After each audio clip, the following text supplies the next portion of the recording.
这是的各位观众朋友们，大家好，欢迎您收看藏人行政中央电视台本周西藏华语新闻节目。本期的新闻要点有：达赖喇嘛尊者出席涅城觉康寺新址奠基仪式，司政边巴次仁持续在印度中南部展开访问，藏人行政中央驳斥中国关于达赖喇嘛转世权的主张，西藏博物馆慈悲年巡回展在拉达克圆满落幕。世界各地藏人隆重庆祝慈悲年系列活动，下面请看详细内容。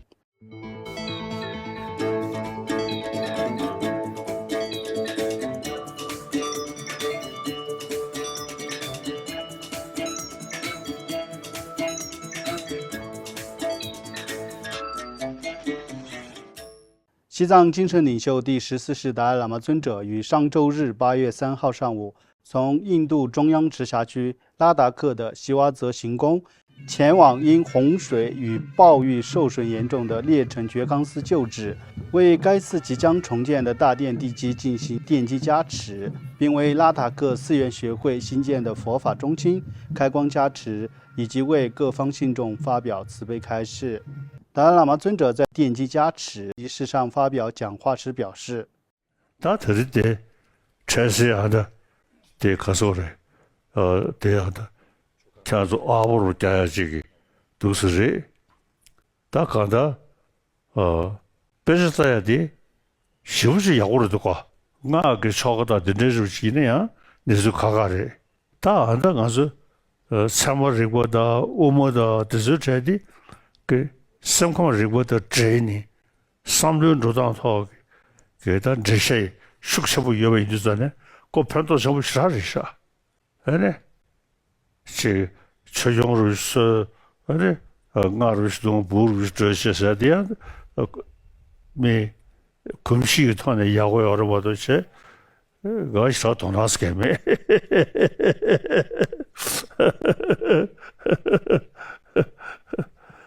자, 가다다데 가져다 비슷하다디디 배야 올다. 시자에 자셔버리셔. 비슷하니 야 비슷한 롱종으로 교수치니 시스부시사디 많이 붙여. 아니 생리비에서 깨지시 저시카르세요 저디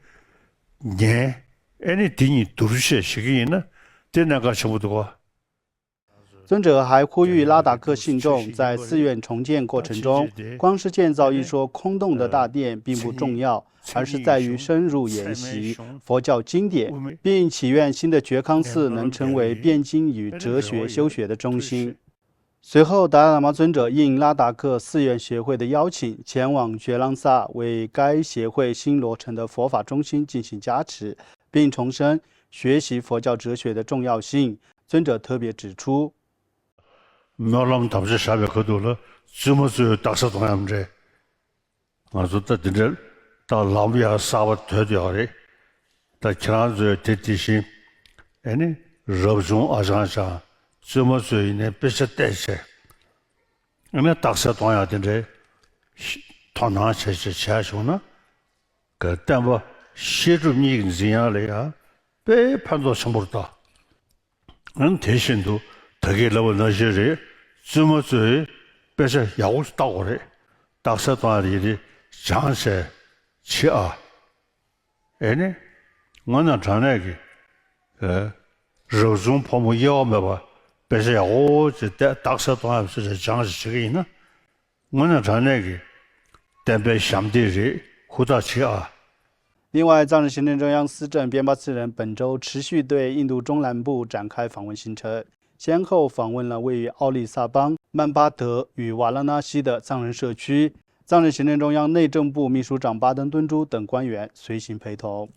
在本周的访问行程中，司政边巴次仁于本周出席了在奥利萨邦的平作林藏人定居点举行的第15届西藏妇女学会年度大会，并为重建的社区项目揭幕。此外，司政还走访了当地的寺院、藏人合作社、学校、养老院与初级保健中心等机构。在圆满结束对上述藏人社区的访问后，司政预计将于本周五晚间启程前往印度南部著名山城纳尼塔尔继续展开访问。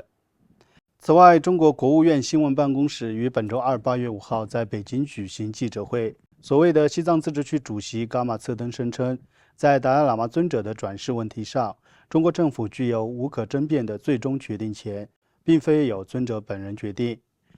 对此，藏人行政中央发言人丹增列谢严正驳斥了这一说法，强调这是彻头彻尾的谎言，并重申唯有达赖喇嘛尊者本人拥有决定其转世事务的权利。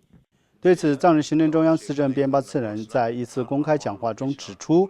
中国作为一个无神论政权，试图干预宗教事务，完全是出于政治目的。他明确提出了3点理由，说明达赖喇嘛尊者转世事务应由尊者本人决定。第一，尊者曾表达愿望，若受到邀请，将愿意访问中国和西藏，但由于西藏没有自由，尊者明确表示不会永久返回居住。2. 中国主张以金瓶撤迁制度认定转世，但尊者指出，在1793年引入金瓶撤迁制度前，已有8世达赖喇嘛。中国难道要否定前8世达赖喇嘛的合法性？3. 一个不信仰宗教的国家如何有资格主导一场深具宗教意义的转世认定？尊者表示，如果中国真心希望参与达赖喇嘛转世事务，就应当学习佛教，并接受生死轮回的理念。此外，在达赖喇嘛尊者访问拉达克期间，藏人行政中央外交与新闻部下属的西藏博物馆于7月19号至8月2号在拉达克多个地区举办了主题为达赖喇嘛尊者生平的巡回展览。展览内容包括尊者的早年与责任、会见印度及国际领袖、所获奖项与荣誉、授予神人军纲冠顶、4大人生使命，以及尊者所著和合著书籍等多个部分。展览自7月19号至25号在藏斯卡揭幕以来，陆续于7月26号至8月2号在涅城的4个地点展出。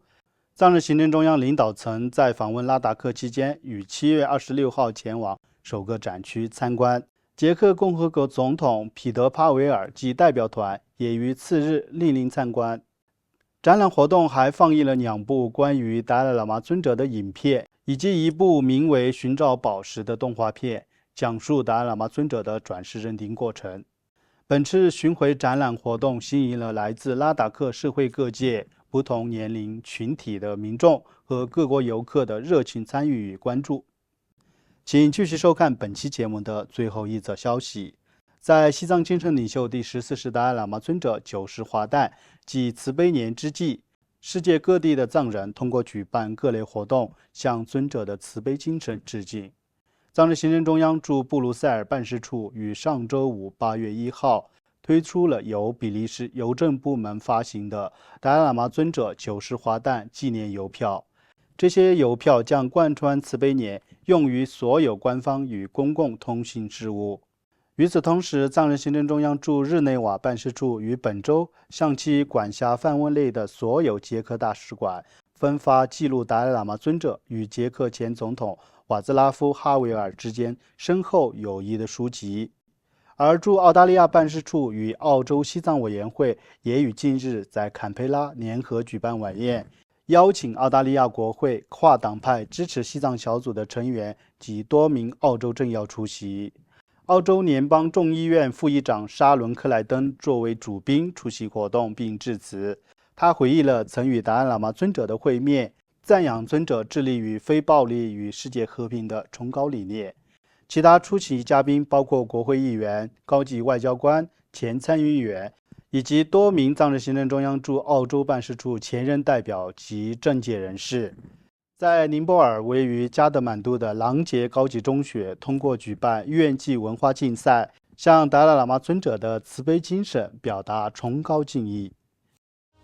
观众朋友们，以上就是本期节目的全部内容。欲了解更多有关西藏境内外的讯息，请登录屏幕下方的网址。感谢大家的收看，我们下期节目再会。